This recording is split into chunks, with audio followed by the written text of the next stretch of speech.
So thank you very much, Brahmatirtha, for joining us today. It's a pleasure and honor to have you.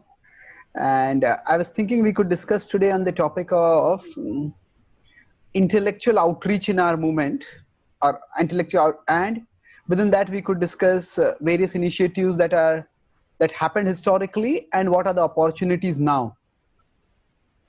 Okay. And of course, we could talk about your role in currently, especially helping devotees recover or recreate to some extent a framework for Bhaktivedanta Institute.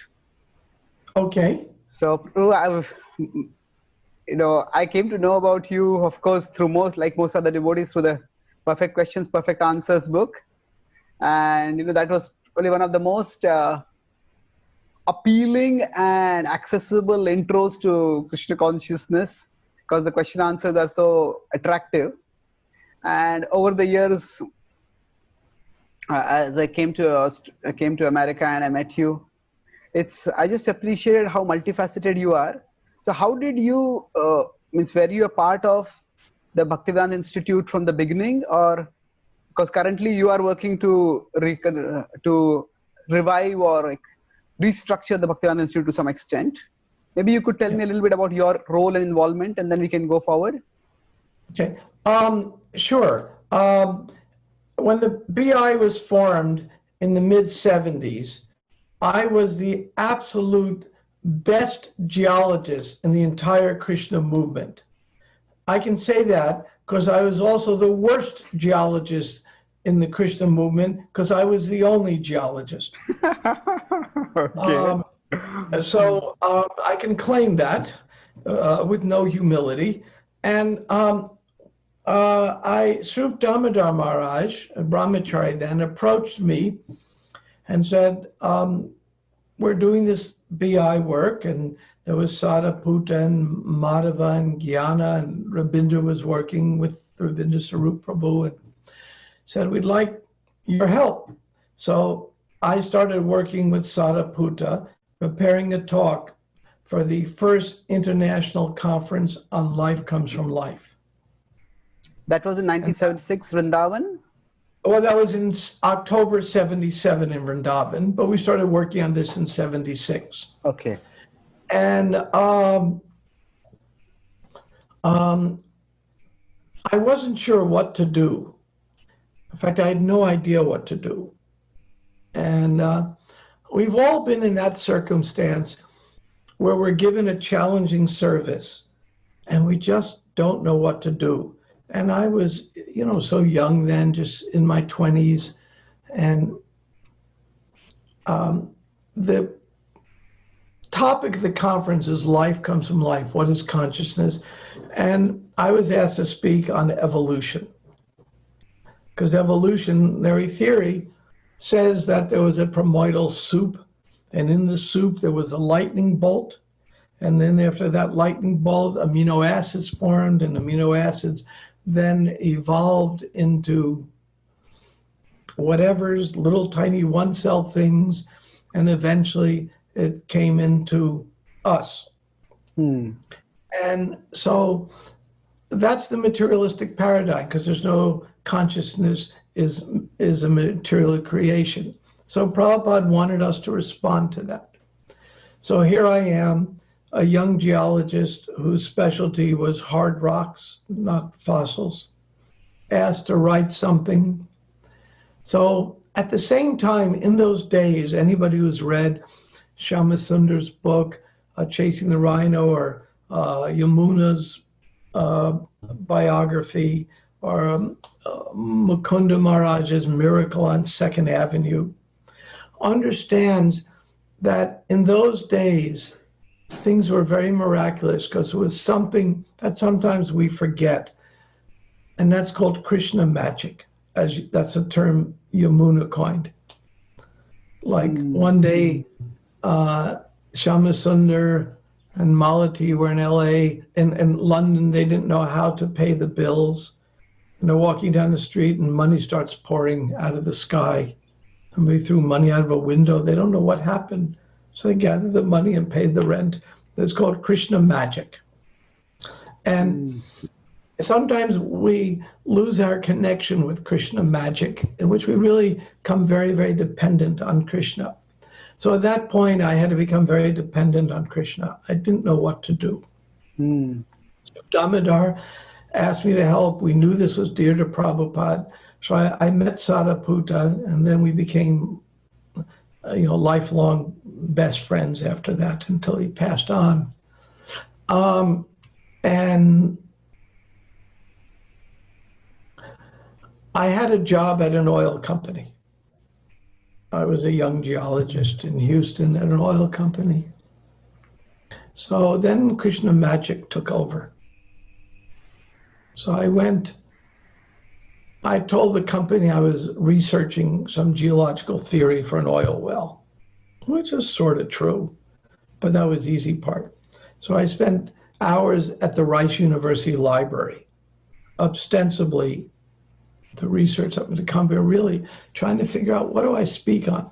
And out of the corner of my eye, it's in the library, a magazine caught my eye. And I grabbed the magazine, and it was an article by Stephen Jay Gould, the famous paleontologist, and Eldridge Niles, the famous curator of the Museum of Natural History in New York. There was an article on punctuated equilibrium, their new way of looking at evolution. And they were trying to solve this problem. They came out with the original article in 72. And then in 77, they said, we've had this out for 5 years and no one's defeated us, so we declare victory. So this was their victory run. And the article dealt with a problem in evolution. And the problem was this: we find virtually no missing links in the fossil record. Yet we find that you see in the record one species and then another in the geological record, but you don't find the in-between. And it was always, well, we just need to look harder. Well, after looking harder for 150 years, we still didn't find it. So they had to respond to this. So they responded to this in a clever way. They said evolution occurs so fast, it takes isolated geography with strained environmental conditions. That's when evolution occurs by a process called speciation, which means all of a sudden a lot of species appear, and then one of those species will become the survival of the fittest. So it's not survival of the fittest of individuals, survival of the fittest of species. And it happens so fast, it's not preserved in the geological record. And it happens so slow, though, in geological time, in our time, that we actually can't see it happen. So we never see it because it's too slow, but it's too fast to be preserved in the geological record. So it's that in between. So I said, there's something wrong with this. So Sadaputta and I started applying math to it. I mean, he was the math genius. And that was the paper I gave at the first International Conference of Life Comes from Life. Okay. And that's how I got involved in the Bhaktivedanta Institute. And it was a great honor to be there 1 month before Prabhupada left the world in Vrindavan in our suits and ties. There's a famous iconic picture of us scientists in suits and ties. And at night, Prabhupada was too sick to go to the conference, but he'd call us into his room and say, what did they say? We had some very famous, world famous scientists come there. What did they say? And how did you respond? He wanted to know what our arguments were and their arguments. So every night we would give Prabhupada our Sankirtan report. And he said there was nothing more important than this. So then I went on to other services, BBT, running a Gurukula, different services over the years. I would work on and off with the BBT, with the BI, I meant to say, but the BI had some problems in that people in the BI didn't get along with each other very well. As Kali Yuga, we expect this. And so then I realized the smartest person I know for BI work by far was Sadaputta. And there was no one smarter than him. So But when you have that much intellectual prowess, he wasn't very good at dealing with people, so I became his buffer to help him deal with people Oh, and helped him in any way I could for many years. Now, meanwhile, Sri Damodar Maharaj, his brilliance is in reaching out to scientists. He was brilliant at it. No one could make more friends with big shots than Sri Damodar Maharaj. He was so talented that way. I just admire how he could walk up to people, very big scientists, disarm them, and get them engaged in a dialogue and to come to his conferences. So we had Sri Damodar Maharaj, who had this incredible ability. You had Sariputta, who had a great intellectual ability, but they actually couldn't work together very well. And so the BI became somewhat splintered. I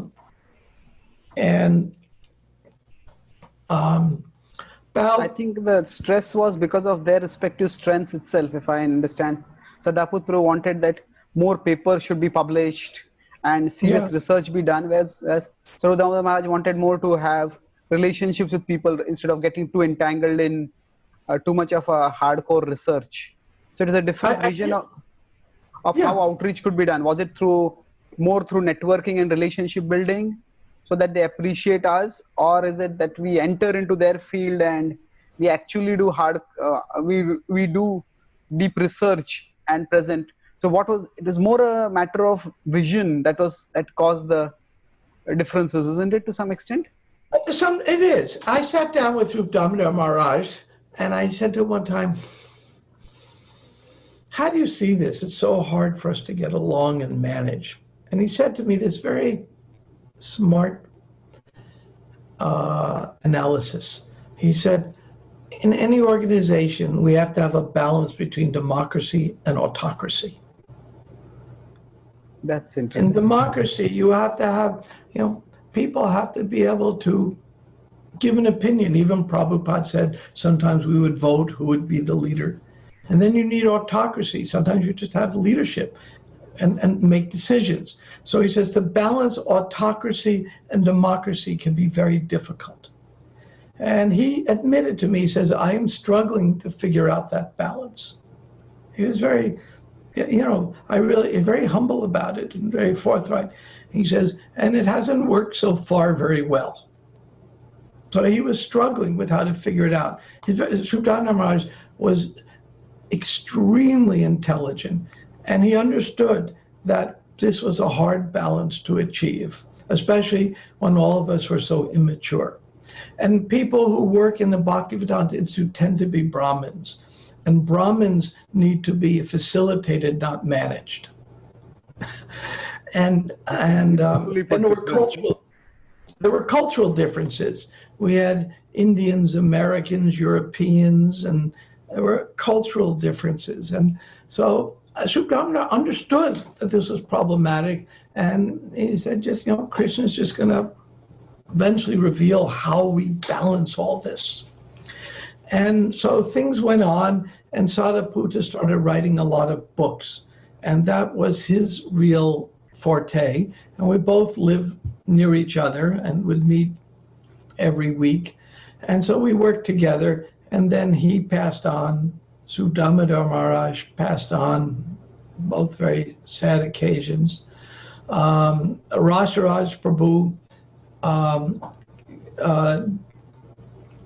who was a brilliant physicist, began his work. He was doing his work in the 90s and up to now on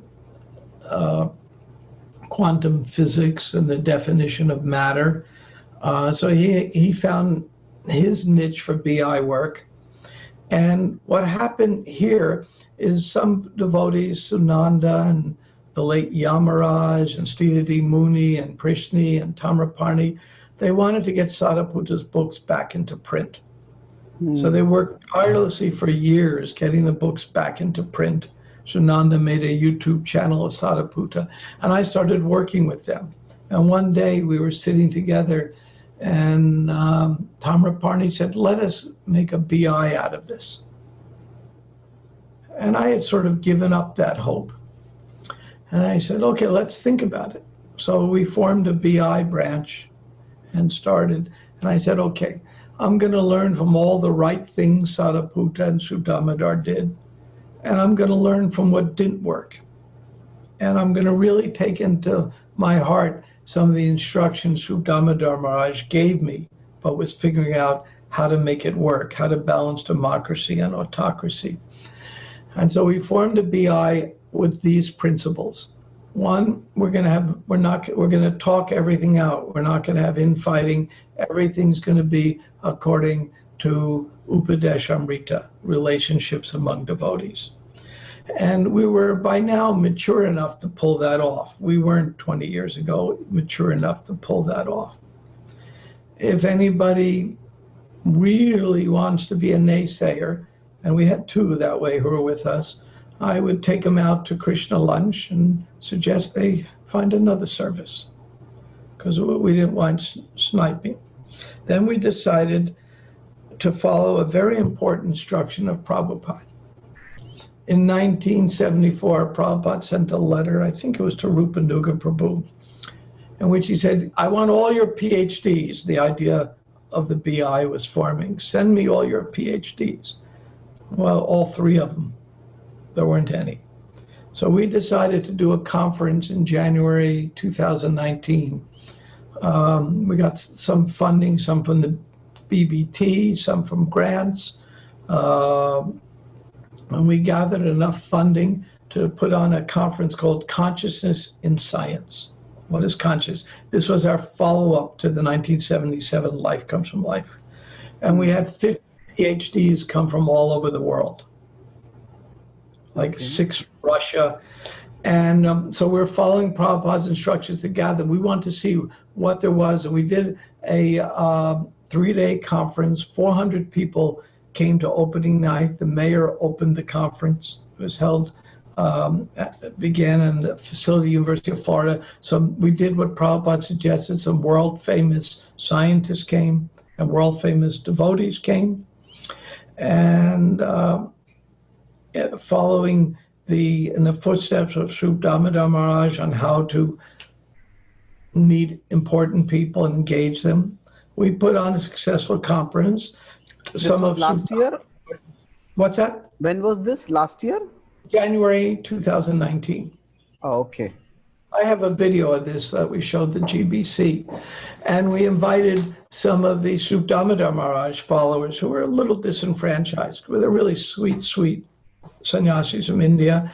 And they came, and some other BI branches came. And we tried to see what are the talents we have that we can engage in Prabhupada's service of reconciling the issues of science and religion. And so now we developed a talent pool. One of the great brain trusts that helped me figure all this out, I couldn't have done it without him, was Akandadi Prabhu, because he was doing a similar initiative in England. And we got together, and he became my intellectual mentor to guide us on how to do this. And of course, people like Druta Karma Prabhu, who's one of the foremost Bhaktivedanta Institute scientists, and others helped us out. And we put on, by Krishna's grace, a successful conference. So now our Bhaktivedanta Institute, we're not the only Bhaktivedanta Institute branch, but we like to work together with others, and we're in the process of pulling together about 5 different books right now. One of them is called Krishna and the Quark by Murli Gopal. Krishna and the Quark. Quark. Okay. That's good. Okay. That book is in final editing by the BBT. We're doing another book, Unnamed. Is the Earth Flat? By the way, the answer is no, but that's based on 5th canto and Sariputta's work in modern science. Another book by a Akandadi Prabhu called The Atma Paradigm, which he's presenting every Thursday afternoon now from England, that is discussing can we understand consciousness as a purely material phenomena, or is it not a material phenomena? And he had a very thorough scientific and shastric analysis. So we have a series of books that we're working on. So that's what we do at the BI, and any scientists and philosophers who see this little dialogue and want to work with the BI are, of course, very free to contact us. Oh, okay. Wonderful. So a lot of That things seem to be that happening. was a paid advertisement. Thank you. So now if we consider scientific outreach, broadly it would mean that one is doing conferences and other is writing books. So these two, both things, you have achieved something significant or about to achieve something. That's it's so the momentum is getting forward. I just like to backtrack before we come to this. When you said Brahmanas need to be facilitated, not managed, that was a profound point. Could you elaborate what that would mean practically? I mean, if you have 6 Brahmins in a room and ask them what they want for lunch, there'll be seven choices. Because it's the way Brahmins are independent by nature. And what works best for Brahmins is to, like with Sadhaputta, for example, the best thing I could do for him was facilitate his creativity by giving him the resources he needs, and then encourage his creativity. It doesn't work well to suppress Brahmins, and in management sometimes the Brahmins feel that way. So Brahmins tend not to be the best of managers. So they need some management structure to work in, but that structure has to facilitate them, not stifle them. So how do we manage Brahmins?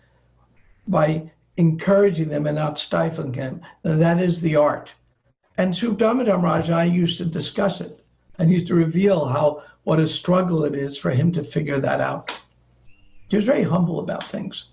A real struggle to figure that out. And he struggled with it.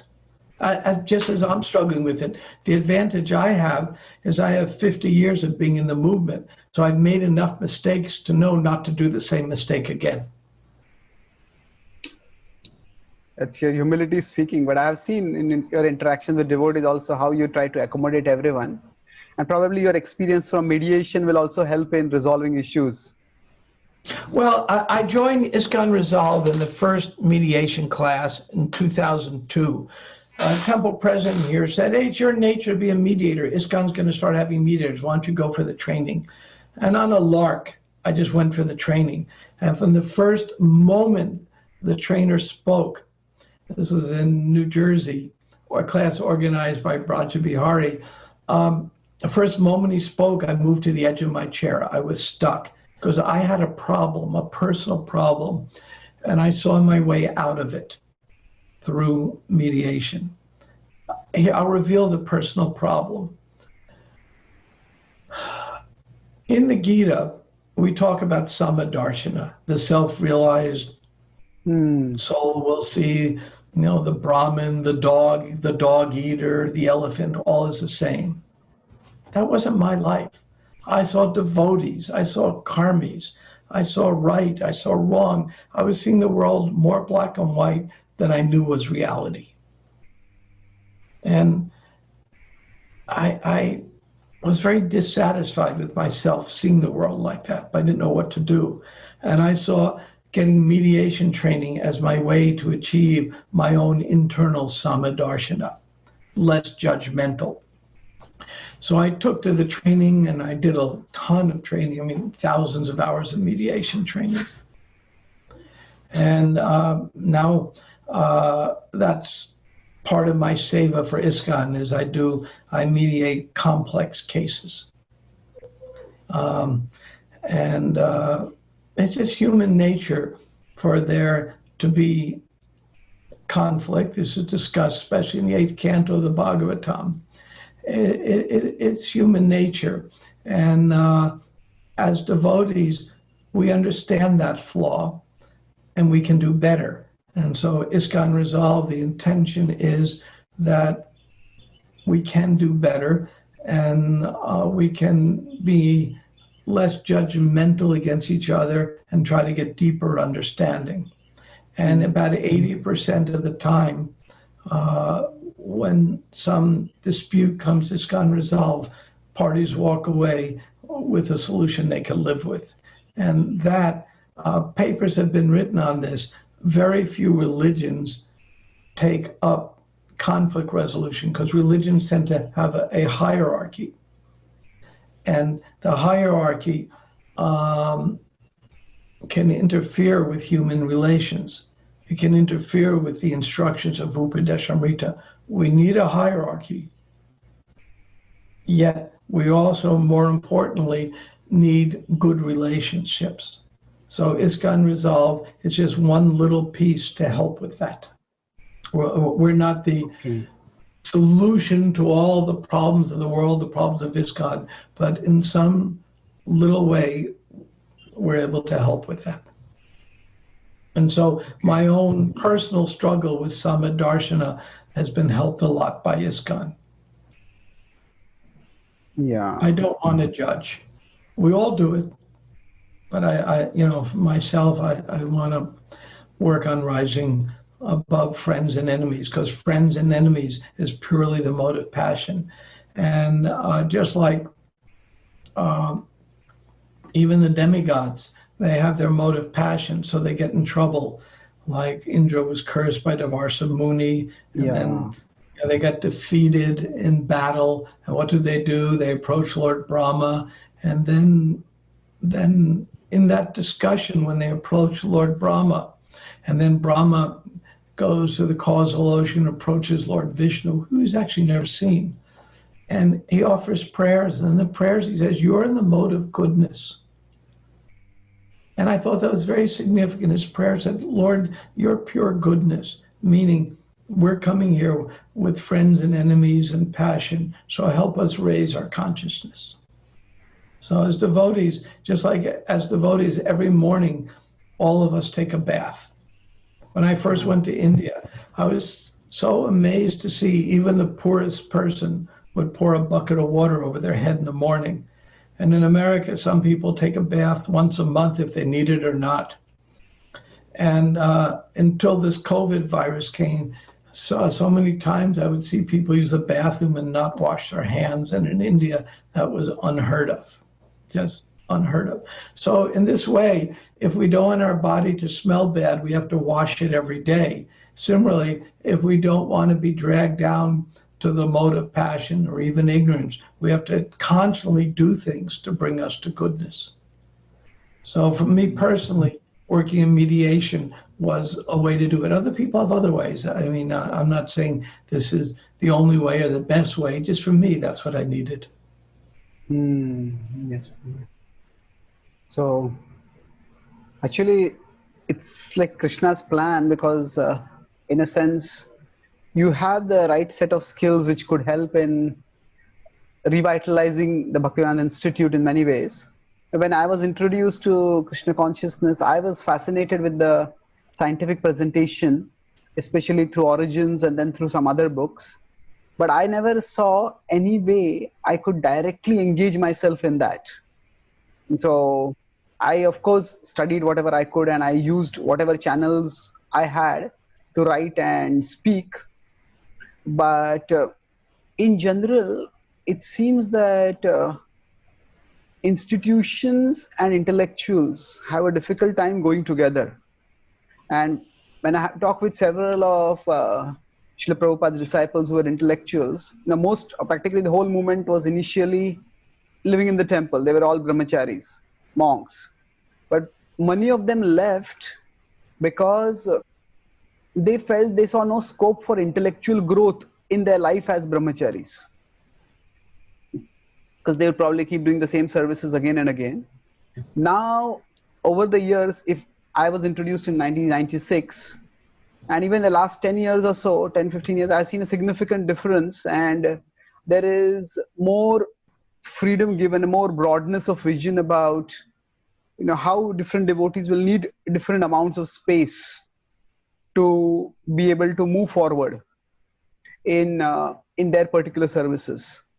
So is this you have also interacted with other religions, this challenge of intellectuals and institutions, is it there in every religion or every religious organization, or is it something more related with us? No, it's always there. It's always a challenge. It's a very important question you're asking. And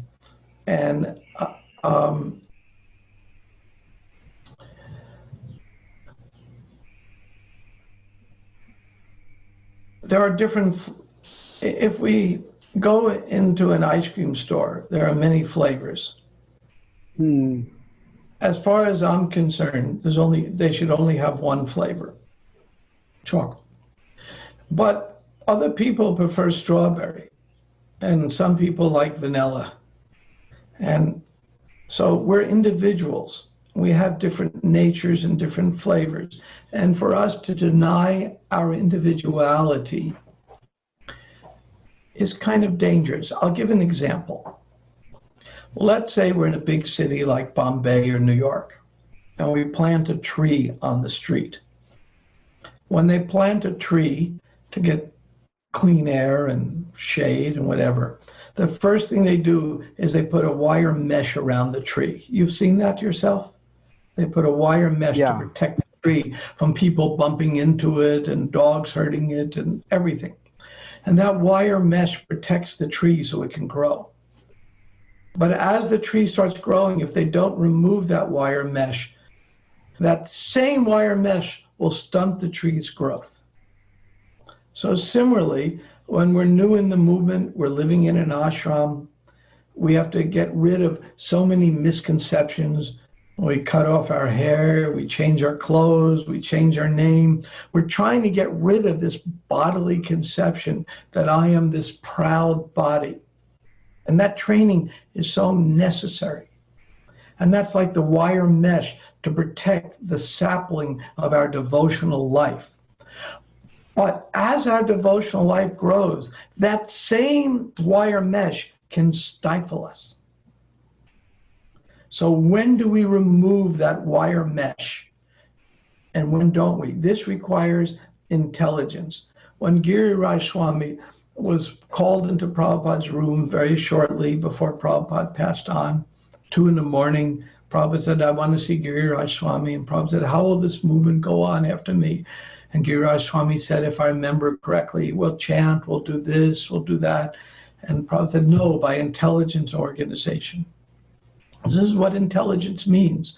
We have to look at individuals and see what's best for them. If we're ISKCON management, my job, if I'm management, is to find out what your nature is, just like Krishna actually explored with Arjuna what his nature is, and then tried to see how to facilitate your nature.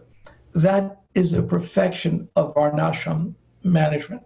Instead, we often do it the reverse. The manager says, my dear devotee, you should do anything for Krishna. And devotee's begging, please, can I do my nature? That's reverse. The devotee should be thinking, I'll do anything for Krishna. And the manager saying, no, I have to find your nature and engage you that way. That's the best management.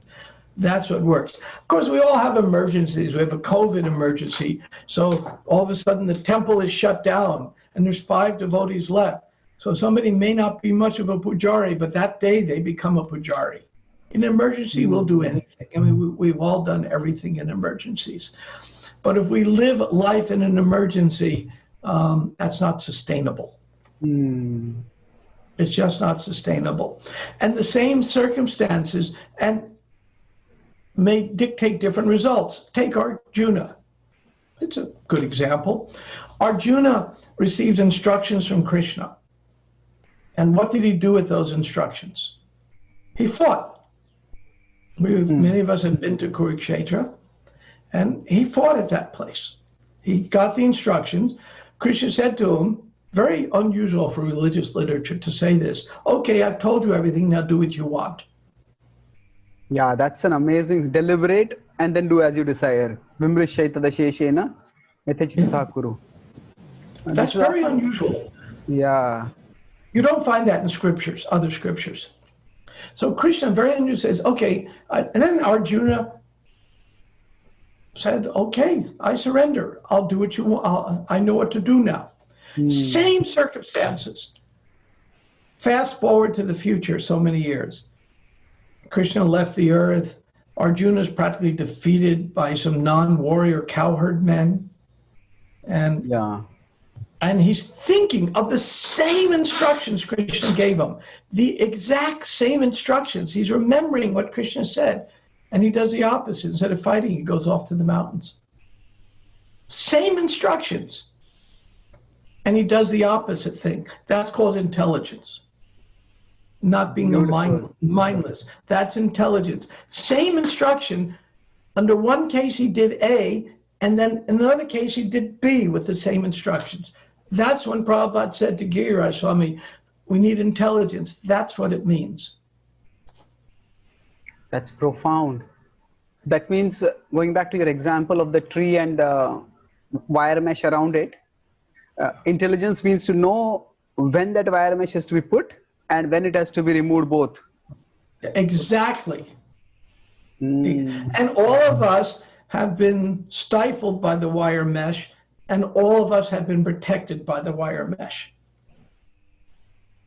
And when to remove it requires us to have knowledge. To have knowledge, Prabhupada said it to me very clearly, to have knowledge, there's a step to getting knowledge. And the step is goodness. Okay. So as we cultivate in our own life, there's no easy way around it. We cultivate goodness. What do? We eat right, we try to sleep right. And we're very Buddhist in that sense. Now, what does he mean by very Buddhist? By that, I mean the Buddhists have captured in the public domain the middle way. Everyone knows the Buddha as the middle way. Not too much, not too little. The Buddhists in the popular literature have captured the middle way. Krishna advocates the middle way like anything. For example, he says, don't sleep too much, but don't sleep too little. Don't eat too much, don't eat too little. Krishna actually talks a lot about the middle way. So I say sometimes we need to be better Buddhists as Krishna taught us to be. That's Take a beautiful. middle way, not be so extreme. And in religions, it's very easy to have fanaticism, because fanaticism means we're not thinking. Now, let me go on fanaticism. I'm not bashing, let's say, people who are on the left or people who are on the right. We are Both can be wired. fanatical.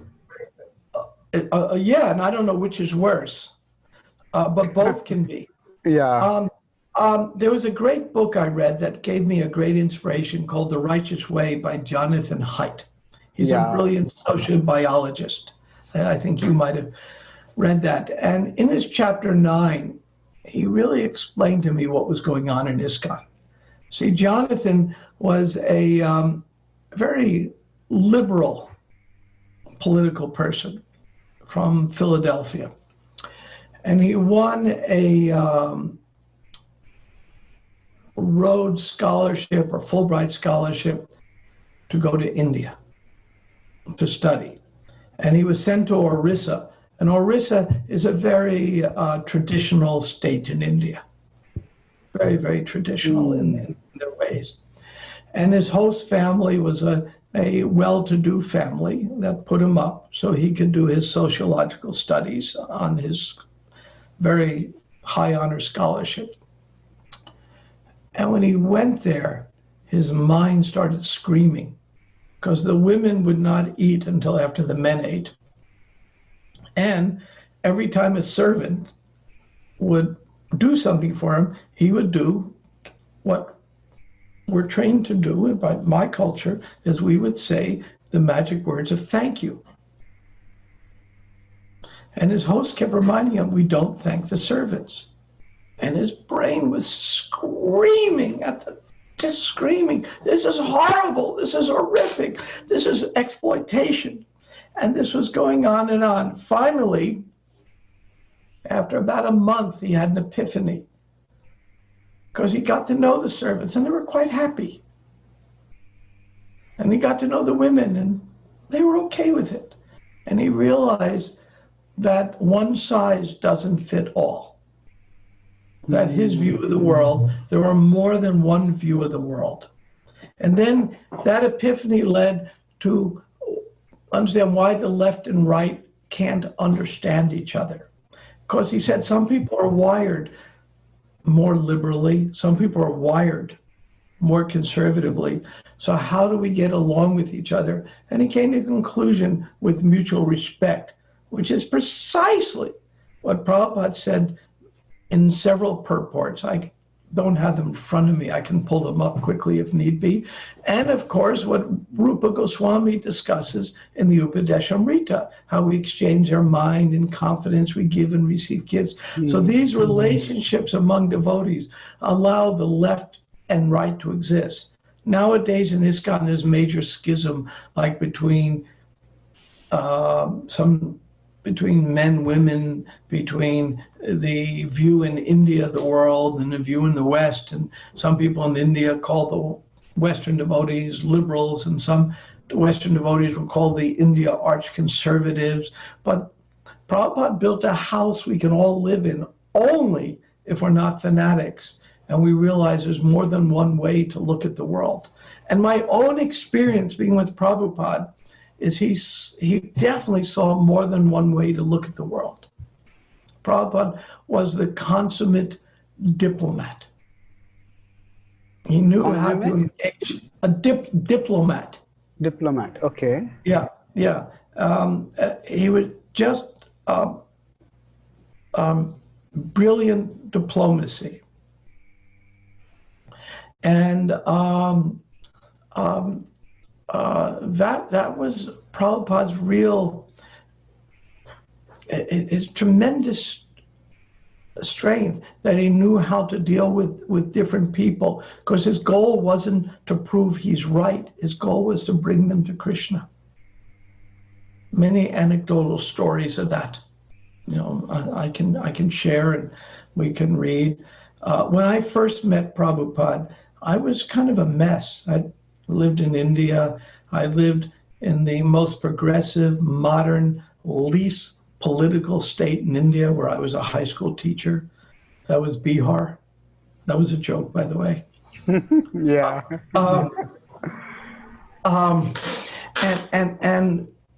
I didn't exactly follow the regulative principle of intoxication very strictly. Well, I did follow it strictly. I got stoned every day. Okay. Yeah.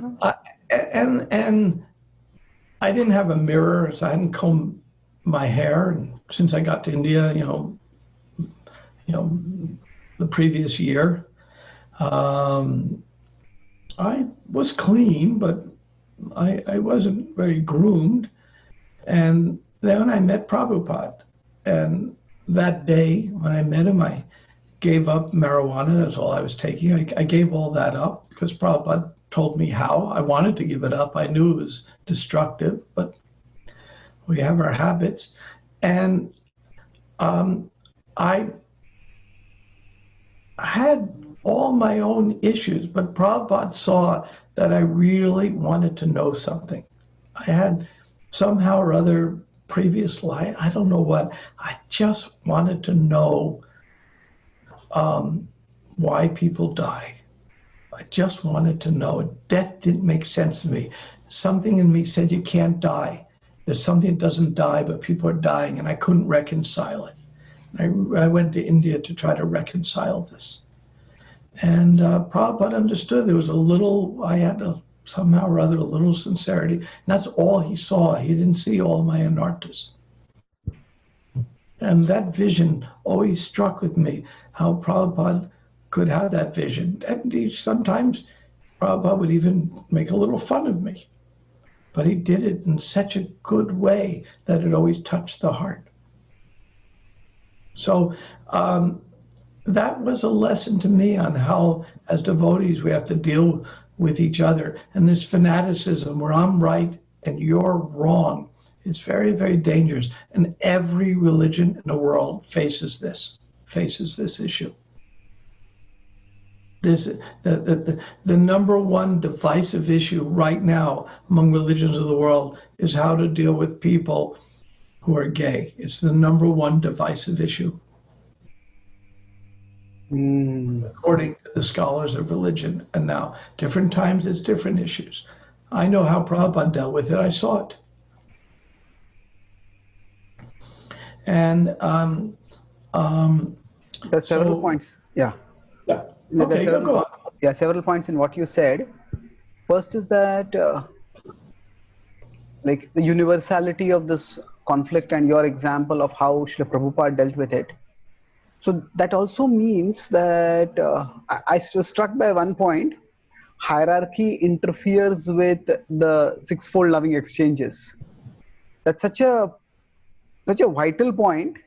As soon as I have several friends, and they told me that, as soon as they got a managerial position, their friends stopped opening up to them, and their managerial position started interfering with their friendships. So it's not just for intellectuals, it's for almost every one of us. But probably for intellectuals, it becomes quite easy to justify one's own views using the intelligence or the intellect, and then that makes, and so there is a moral dimension to one's righteousness, and there is also an intellectual dimension to one's righteousness, and both can get reinforced when somebody is an intellectual, or at least thinks that they're an intellectual. And yeah. Okay, go on. Just a few thoughts. I mean, I was just reflecting, and then you could reflect on that. And so I would also like to discuss, because you recommended that Righteous Mind to me, and I also went through it, and I would like to discuss some specific points from that book to how they could apply to our discussion, our movement's context.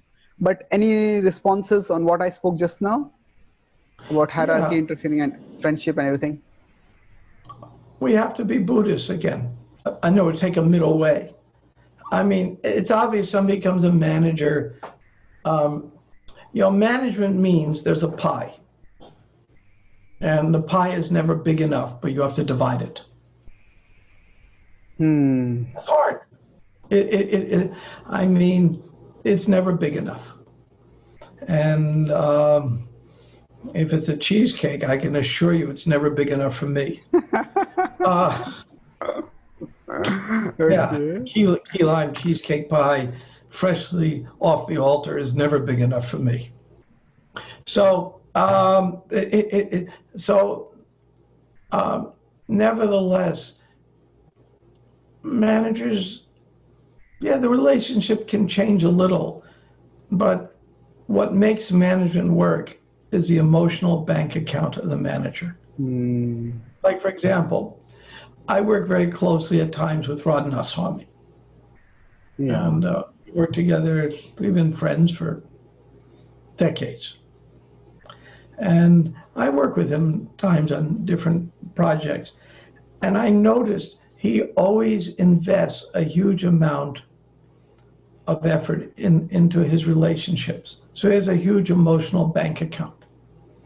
And when he needs to press a management button, he has the emotional bank account to make a withdrawal if it needs to be done. In other words, let's say taking somebody, a disciple who has some issues, but there's such a strong relationship that he can go and even necessarily chastise, and the disciple will accept it because there's a good emotional bank account. He's made so many deposits, we can make a withdrawal. But if we become a management and we have a zero emotional bank account and we keep making withdrawals and we go into deficit and we end up bankrupt. Yeah. So it's important, any of us that have to manage, that we invest a lot in the emotional bank account, even more so than before. And with relationships, because sometimes we're going to have to make withdrawals because we have to make decisions and do things. We have to decide what to do with this pie. There's 8 pieces and 16 people want some of it. What do we do? It's never easy. And sometimes as managers, we can actually figure out what to do. And sometimes as managers, we have to do the Draupadi management style. You know what that is? It's depend on Krishna. Krishna, it's up to you. I can't do anything. And we have to have the intelligence to when to know when we're in the Yudhishthira management style or when we're in the Draupadi management style. They're both different. And we have to have the intelligence to know which one is appropriate for the time. To get that intelligence, again, it goes back to doing everything we can to keep our mind clean. Just like we work every day to keep our body clean, we have to every day work to get our mind closer to goodness. And I assure you, I can say from personal experience that it takes work. It takes a lot of work. And if I forget to do that work, I experience the symptoms of the mode of passion. I see distinctions that aren't there. I'll get angry. All these negative things might come.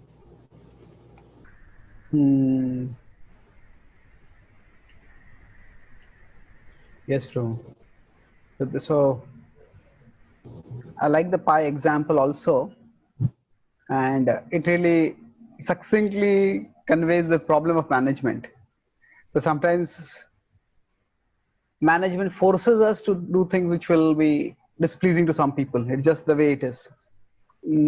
Now going on to this point of, because we are discussing two distinct topics about, say, the intellectual aspect and the liberal conservative. So you mentioned how you found Prabhupada was quite accommodating so that devotees will be encouraged to practice bhakti. So now there is also this aspect that when I studied Jonathan Head's book, he mentions that there are certain things which everybody values. For example, fairness, kindness. But there are 3 things which he says that which there's a difference. There is authority, morality, and purity. So these are relatively much more important for conservatives, and often those who are liberals have a more, you could say, utilitarian view of this. That, okay, we have authority structure. If it works, use it. Otherwise, it doesn't matter. And similarly, sanctity. So with respect to sanctity, after I have been in India and I traveled abroad, I've seen one significant difference that, say, for many Indians, just the physical body of the text, the Sanskrit recitation of the verses, that has, you could say, a lot of sacramental value. But for many devotees who come from the West, it is more of the wisdom in the book. Okay, recitation of verses is good if you can do it, that's fine. But it's more of a, somehow the word utilitarian has a negative connotation to it. But the point is that the considerations of purity and also the consideration of authority, that I remember I mentioned this recently to another devotee also, that in India, the spiritual master and the disciple, it's a very vertical discussion, vertical relationship. Often the disciple will sit on the floor, the spiritual master will sit on a chair. But in the West, even the spiritual master and disciple, it's a more very horizontal kind of interaction. So there are certain cultural differences. So when I went to America and I saw this difference, the spiritual master and disciple, I had met one spiritual master and he wanted some book, and he went to the room, another room where his assistant was sitting. And in India, probably the spiritual master would have rang a bell or something and the assistant would have come running. But he went to the assistant's room. And when he went to that room, the assistant kept sitting on his chair and the spiritual master was standing and they were talking. So it was quite jolting for me. But neither the spiritual master nor the disciple seemed to make any issue out of it. It was just normal for them. So it seems that the idea of how exactly one should relate to the spiritual master, the how there is acceptance of authority, but how the dynamics within the authority and the subordinates play out, that is significantly different. So do And you say thank that? you. Yeah. Yeah. Go So on. would you say that, broadly speaking, although of course India is more than a billion people, and America is also huge, and there'll be diverse mindsets, but is there something like a civilizational ethos which makes Americans more liberal and Indians more conservative? Well, I mean, we have many conservatives in America too. Um, and this is discussed in the Bhakti Rasamrita Sindhu, the topic you brought up. And in the 5th chapter, it's discussed that there are details and principles of devotional service. Yeah. So the principle is very simple. One has a guru. It's one of the top principles given. The detail is the relationship between the guru and disciple. That's a detail, it's not a principle. Respect is there, but exactly how it's done. In a more traditional place, every time the disciple sees the guru, he may offer obeisances. I know many gurus who find that quite distracting. I'm talking to you and now I can't understand what you're saying because your head's on the ground. No, just offer obeisance in the morning and be done with it already. Come on. Or let's say we're preaching on a college campus and somebody comes out there and all of a sudden people are hitting the dirt. It turns students off like anything. What's our real point? Is our real point to bring people to Krishna, or is our real point to show that we can follow rituals?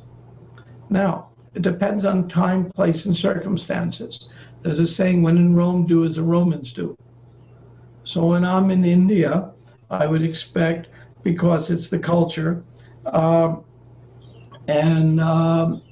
we would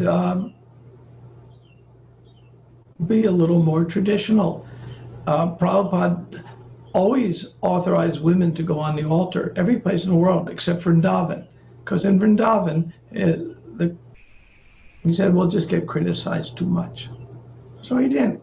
So Prabhupada wasn't concerned about making a statement about women's liberation, nor concerned, that wasn't his concern. His concern was what will best give us the opportunity to present Krishna. So in a traditional place, we might do more traditional things. In a liberal place, we might do more liberal things. Prabhupada was very liberal. When the devotees went to Prabhupada, everyone who joined the movement in the very early days was in their 20s, still growing, and milk, Prabhupada felt, was very important for the brain. So one devotee went to Prabhupada, Prabhupada, the only milk we can get, and there was no other choice, was milk that had vitamin D in it. At that time, vitamin D came from fish oil. You might know this story. So Prabhupada, we no longer can have milk. Prabhupada said, what can you do? You're growing brains, you have to have milk. He knew we needed the protein. So Prabhupada was very traditional and very liberal all at the same time, because his overriding principle was he made a clear distinction between the principles and details of devotional service. And the details can be adjusted for whatever is favorable for spreading Krishna consciousness, as Rupa Goswami says, and discard what's unfavorable. That was Prabhupada's overriding principle. To understand Prabhupada, the worst thing we can do, I asked one very senior member of the movement, said, what's the worst thing ISKCON can do? What's the biggest danger for ISKCON? I asked. And he gave me, without even thinking, gave me the smartest answer, and it still rings in my ears. And the answer was, the greatest danger for ISKCON is Prabhupada says. Just quoting Prabhupada without context, without intelligence. Because Prabhupada, on almost any issue, said more than one thing, sometimes opposite. Just like Arjuna, he took Krishna's instructions and one time fought and one time ran off to the mountain. Same instruction. So Prabhupada was very nuanced. Prabhupada wanted us to drink milk because he wanted good brains so we can make good decisions. Well, in order to make good decisions. We have to think about things. And if we just say, well, Prabhupada said this, Prabhupada said that, and quote each other, then we're leaving out hermeneutics. Hermeneutics is a science of how to understand scripture. And Prabhupada gave us hermeneutics called Guru Shastra Sadhu, but he gave a whole hermeneutical system of how to understand things, when to contextualize, when to accept as actual statements. In every single volume of the Bhagavatam, Prabhupada says in the very beginning of every single volume, in the preface, he refers to that verse in the first canto, I think it was 15th chapter, I'm trying to remember. He said, though imperfectly composed, thoroughly honest people will accept what I'm saying, just like in a fire brigade. You don't have to speak the same language. You just know to pass the buckets of water. He said, I'm writing in a foreign language, so please excuse any problems. What did Prabhupada mean by that? And it's in the preface to every volume of the Bhagavatam. So when something's repeated that much, it's important. What did he mean? Well, to me, Prabhupada's English was fine. When he says he's writing a foreign language, Prabhupada's English, his vocabulary, was more expansive than most of us. He went to Scottish Church College. He had a very good education. Bhakti Siddhanta Saraswati saw how, his English was quite erudite. I need a dictionary to read Bhakti Siddhanta Saraswati. I do. And so he recognized right away that Prabhupada was very erudite. He said, okay, you go to the West. He said it from the very beginning, his very first instruction, last instruction of Prabhupada. So Prabhupada's English is fine, but what does it mean when Prabhupada says, I'm speaking a foreign language? To me, it means in a cultural foreign language. He's speaking culturally different, because Prabhupada understood it, that it's culturally different. So he says, some of the things I say may not come across clearly because of cultural differences. Prabhupada recognized it. He spoke about it, not just in a preface, at other times. So that means it takes some intelligence to understand what Prabhupada is saying. And if we just quote Prabhupada at each other, then we don't understand each other. I'm not saying we don't quote Prabhupada. I quote Prabhupada all the time. I hope everyone in the movement is quoting Prabhupada. But to throw quotes at each other, try to solve an argument, is not what Prabhupada intended for us to do, because that's not an intelligent way to look at it. When I said to Prabhupada, discussing some philosophical issue, and I said, Krishna says, he says, leave Krishna out of this, discuss philosophy. And he said that to other people too, not just me. In other words, don't just quote something. Give me some good philosophical. Devotees are very good at knowing the philosophy. But we need to train devotees, myself included. I need to be trained in understanding philosophy, which means how to think, how to know hermeneutics and teleology and epistemology, so that we can present Krishna consciousness to the intelligent class of people. We have to know these skills. Our mission at the Bhaktivedanta Institute is to combine philosophy and science. And by philosophy, I mean epistemology and teleology and ontology and all these branches, and combine them together so that we can present Krishna consciousness in a way that people have, wow, that's worth thinking about. And once we get there, then we're successful. Amazing. I like this profound. It's profound that Prabhupada said, leave Krishna out of this. That means Prabhupada said that just discuss based on reasoning. That there's a time when quoting authority is important, and there is a time when doing reasoning could be important. Both are important. And you've written on this topic very, very well. I mean, I love your writing, Chaitanya Charan. I think you're one of the best writers in the movement, because you're clear, you're focused, you say what you're going to say, you say it, and then you say what you said. So we understand what you're doing. It's a really, I just wish I could be as clear as you are in your presentations. I mean that. I mean, I really do. And there are times to quote Shastra, and there are times to do philosophy, and Prabhupada was brilliant at knowing time, place, and circumstance. None of us will ever be as good as Prabhupada was at that, but we can try. It's amazing. Thank you for your kind words about me also. I try to just organize thoughts as well as I can. So maybe now I will summarize what we discussed today, and we could continue in the future also. There's a lot to discuss, but I don't My want pleasure. to. Yes. So we discussed about the history of intellectual outreach and how during Prabhupada's times is very vibrant. Then you made the point that we learned over the years how to facilitate Brahmanas rather than manage them, and how we need to balance of autocracy and democracy. And then within that, we discussed about how for devotees it's like growing a tree. Initially need a wire mesh, and then it needs to be removed, and when what is to be done, that requires intelligence to understand. And we discussed also about conservatism and liberalism, and broadly we talked about how Prabhupada knew when to focus on the principles, and he adjusted the details accordingly, and your experience with Prabhupada also. And he concluded by talking about how Srila Prabhupada stressed on knowing in context, not that it was quite a, I would say, a radical statement to say that Prabhupada says can be a big danger for our movement. That the authority quoted without context can actually be counterproductive in other contexts. So Prabhupada wanted reasoning, thinking.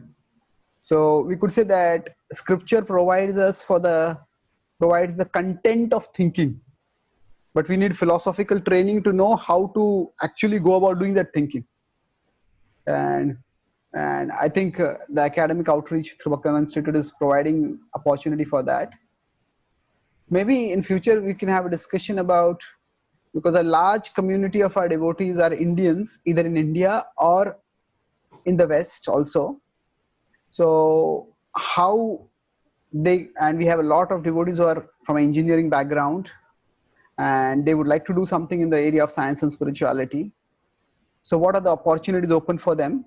Maybe we could discuss that in a future session if you would be willing to. I would love to. I would love to. I get emails 2-3 times a week now because we're starting to get some traction on our BI outreach and devotees that want to engage. We have something called BI Connect, which is an online forum that has biology, engineering, different divisions where devotees can break out into groups and discuss topics.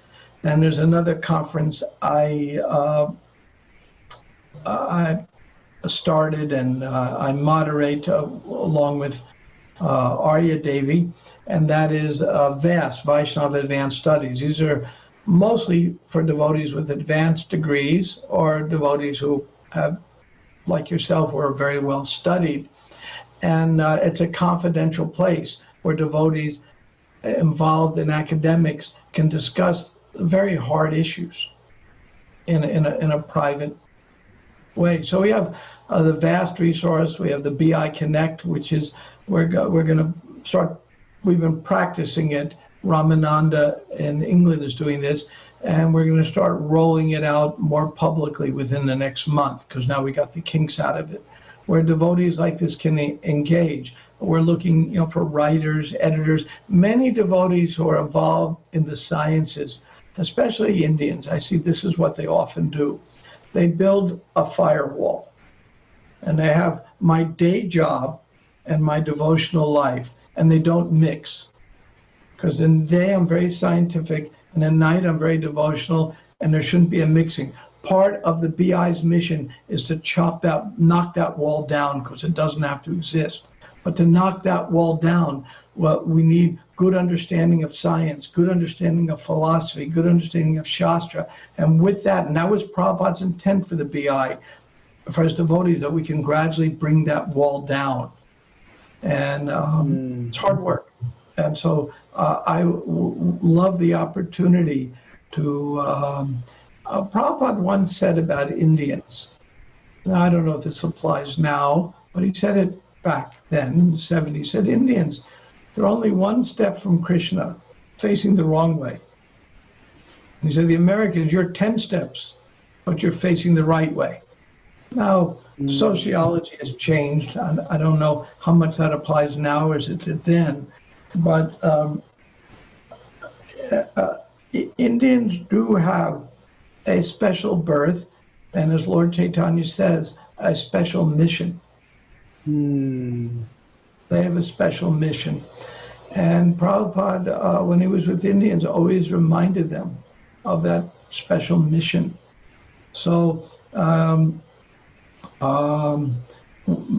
the idea, and when we create this artificial barrier, oh, Indians are better than Americans because they're more conservative, or Americans are better than Indians because they